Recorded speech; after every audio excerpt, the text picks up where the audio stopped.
Bonjour à tous. Très heureuse de vous revoir.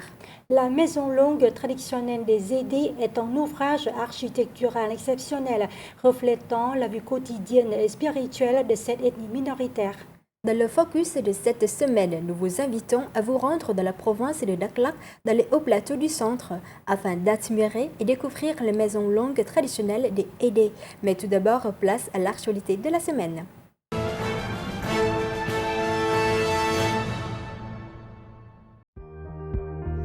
Dans un climat d'enthousiasme généralisé au sein de la population, de nombreuses villes et provinces dans l'ensemble du pays organisent des programmes pour célébrer le 138e anniversaire de la Journée internationale des travailleurs et lancer le mois des ouvriers. C'est le thème du Courrier du Vietnam numéro 21. Dans la mégapole du Sud, la Fédération du travail de Ho Chi Minh Ville place cette année le 16 mois des ouvriers sous le thème Solidarité ouvrière, mise en œuvre de la résolution.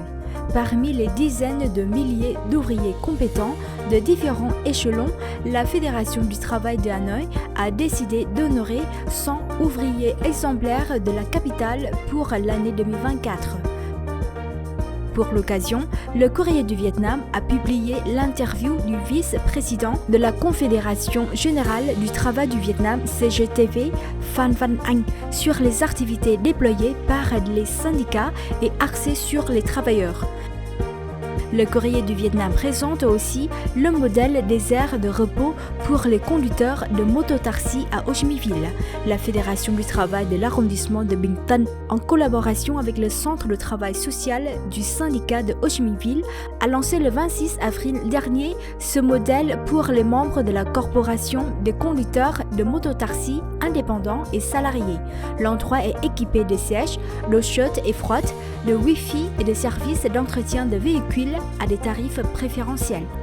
Les informations supplémentaires sur le mois des ouvriers au Vietnam sont disponibles au Courrier du Vietnam numéro 21 ou sur le site web lecourrier.vn.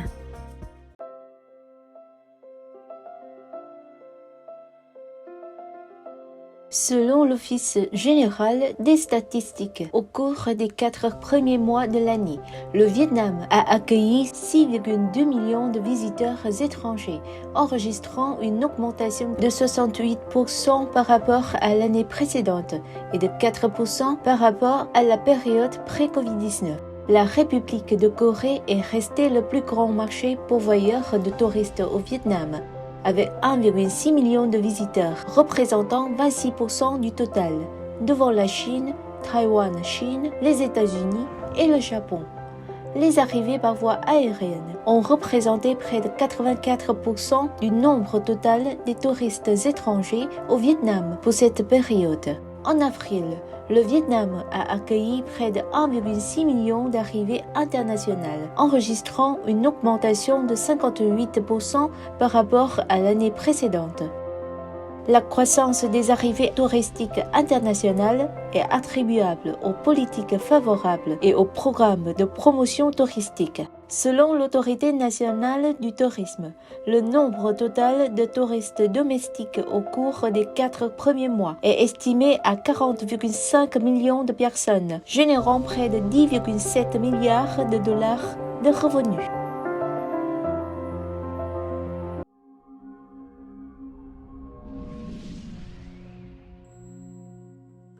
Ayant pour thème patrimoine culturel, intégration et développement. La semaine du Festival international des arts de Hue se tiendra du 7 au 12 juin prochain. Cette semaine promet d'offrir aux participants des expériences culturelles, historiques et artistiques nouvelles et uniques. Il s'agit de l'événement principal du Festival de Hue 2024, s'étalant sur toute l'année et s'inspirant des 4 saisons. Le programme d'ouverture de la semaine du Festival de Hue 2024 aura lieu le 7 juin. Ce spectacle de son et lumière utilisera principalement les valeurs du patrimoine culturel de la nation et de l'humanité. Le Festival de Hue 2024 continue d'être une manifestation culturelle unique, alliant tradition et profonde humanité, où habitants et touristes deviennent à la fois créateurs et spectateurs. Après 24 ans, le Festival de Hue affirme sa position et son renom dans la sphère des festivals à travers le monde. Il contribue ainsi à stimuler le tourisme, à préserver la culture et à favoriser le développement socio-économique de la province de Thừa Thiên Huế.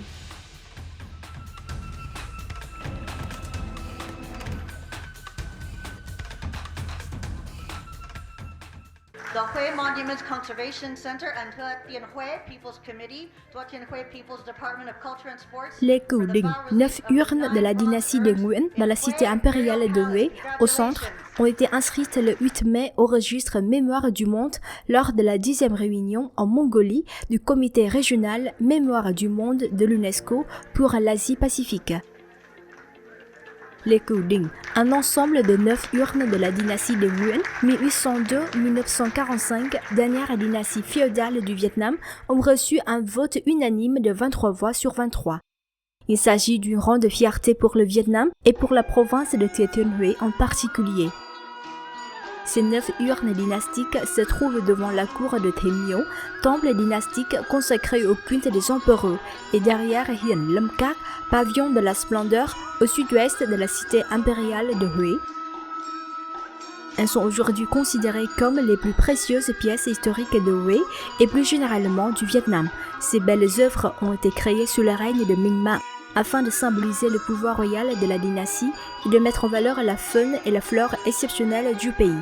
Elle montre l'aspiration de la royauté à construire une nation forte et prospère pour les générations futures.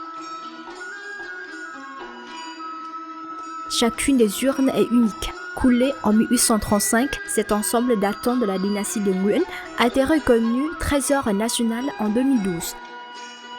Ce précieux héritage reste incroyablement bien préservé malgré ses presque 2 siècles. Le patrimoine documentaire du registre Mémoire du Monde de l'UNESCO est composé de documents ayant une valeur particulière et une grande influence dans le monde.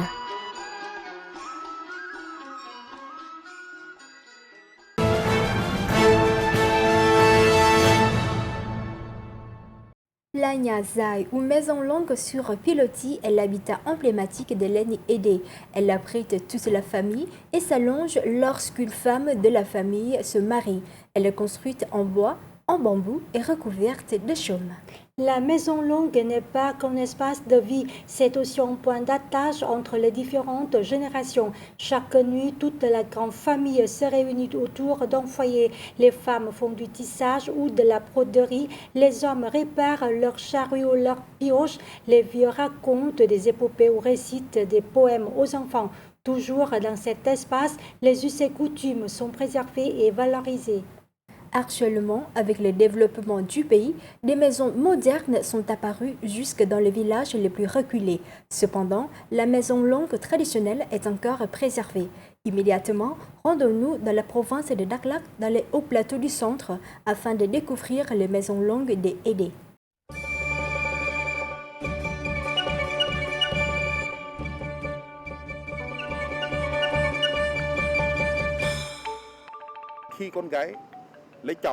Lorsqu'une fille se marie, son père agrandit la maison sur pilotis pour que sa fille puisse s'y installer avec son mari et avoir des enfants.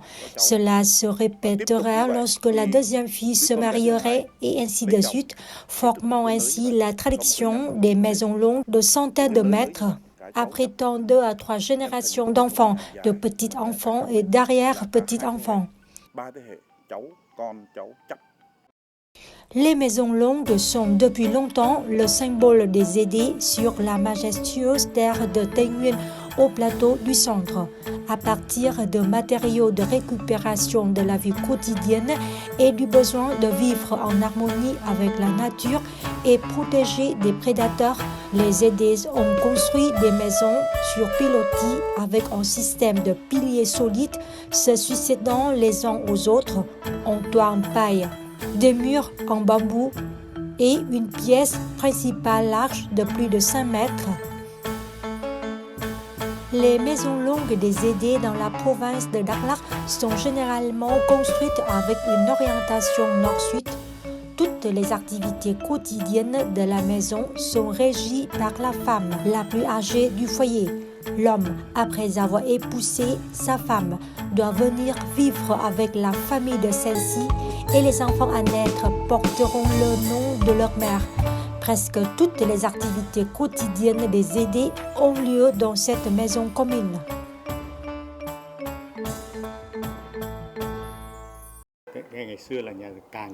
Autrefois, plus la maison était grande, plus son vestibule d'entrée était spacieux. Les aidés ont pour habitude d'égruger du riz chaque jour. Ainsi, dès l'aube, le vestibule servait à battre le riz et à effectuer les autres nombreuses tâches quotidiennes accomplies dans la maison. Dans l'après-midi, lorsque certains avaient du temps libre, ils s'asseyaient là pour jouer de la musique ou chanter.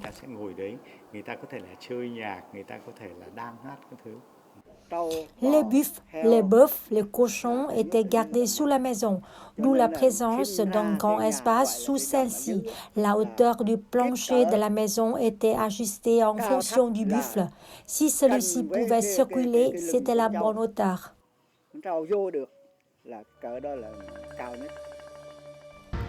Avant même d'entrer dans une maison longue, on observe clairement les caractéristiques du régime matriarcal aidé à travers les images sculptées sur l'escalier principal menant à l'intérieur de la maison.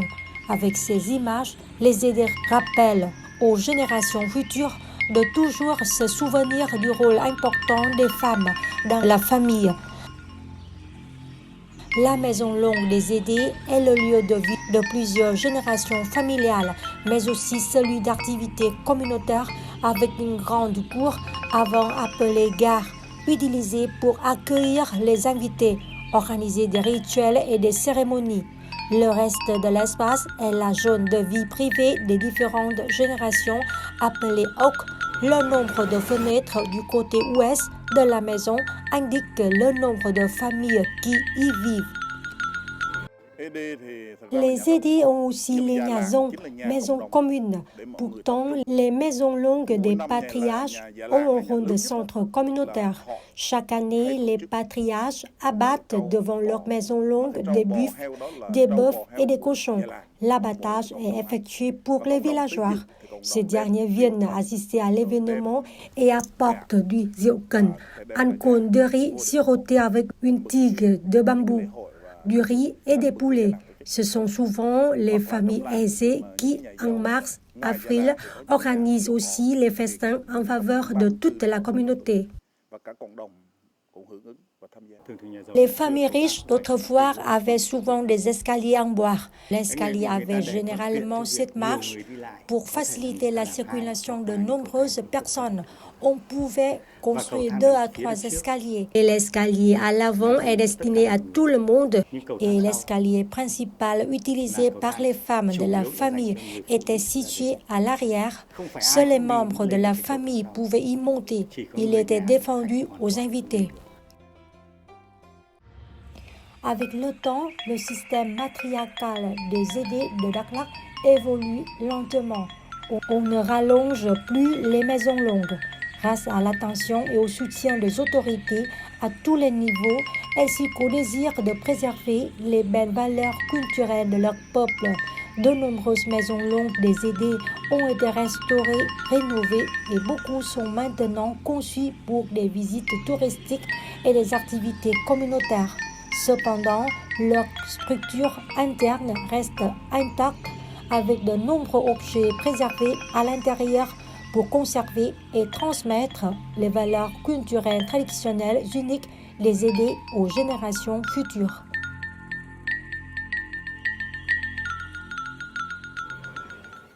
C'est la fin de cette édition. Merci de votre fidélité Et à la semaine prochaine.